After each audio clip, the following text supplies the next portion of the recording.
I was listening to a guy that said you don't really need to fear the robber anymore, like someone that's going to come and steal your wallet or you're like a thief, because the real thief is money printing, inflation, right? It's the silent thief that steals your purchasing power, right? So everyone trades their time for currency for the most part, unless you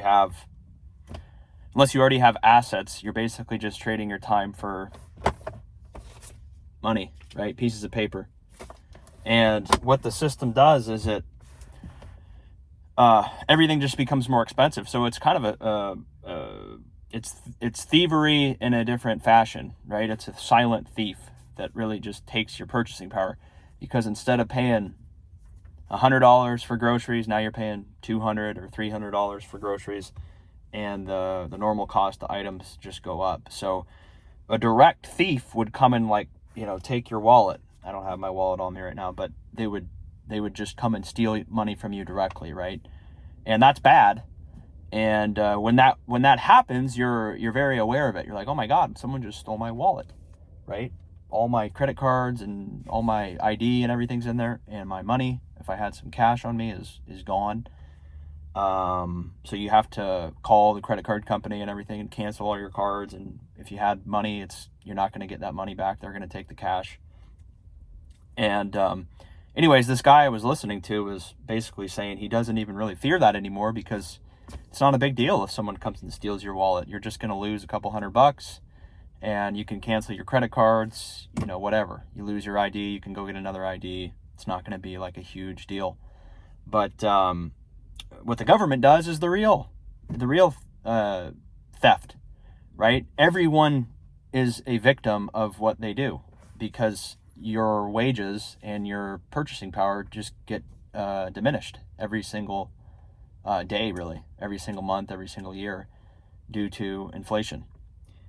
Right? Everything just costs more, and people just accept it. And he was giving an analogy, saying back when he was growing up in, I think, 1970s, or I think it was the 1970s, basically $1 could buy 20 scoops of ice cream. Like him and his friends, they could go buy the whole block of children or kids ice cream, because it was 5 cents a scoop. And now he said he went back into that same store, and it was $1.99 per scoop. So basically, what is that? 40 times more expensive per scoop now. So obviously the minimum wage went up, and he was saying the minimum wage back then was like $2 an hour, and now it's $16 an hour where he is.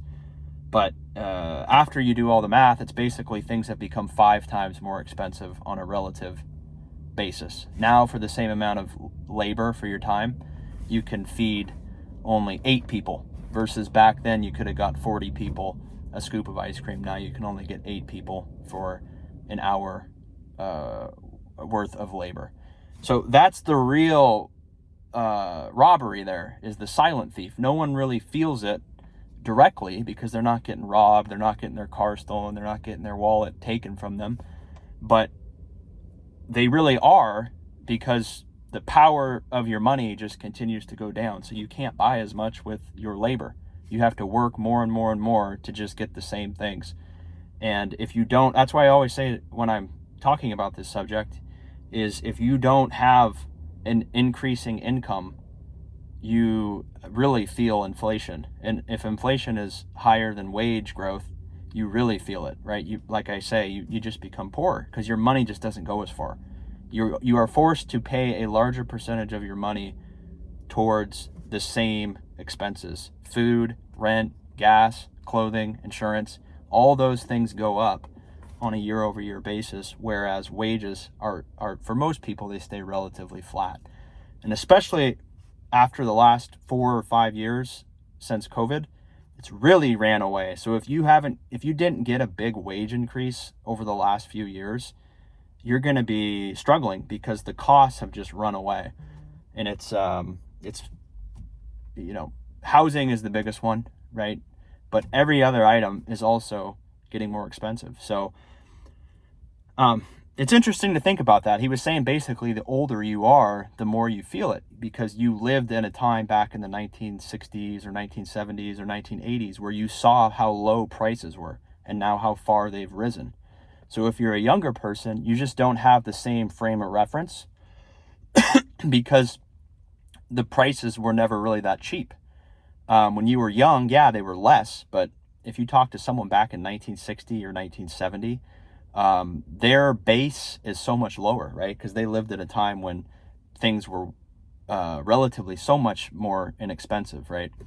I commented to someone I was talking to said they bought a house in 1974, 1977 for $25,000, and they sold it for $900,000 just this year. So that is a 36x on their initial investment over, what is that, 45 years? So they lived in the house a long time. But, the house went up 36 times, right? Do you think house prices will go up 36? If that house price went up 36 times in the next 45 years, the house would be worth $30 million? Do we really think it's going to do that? Right? It's just insane. So, I don't know who can really afford it. People can get into that house, but most people are going to be incredibly house poor, right?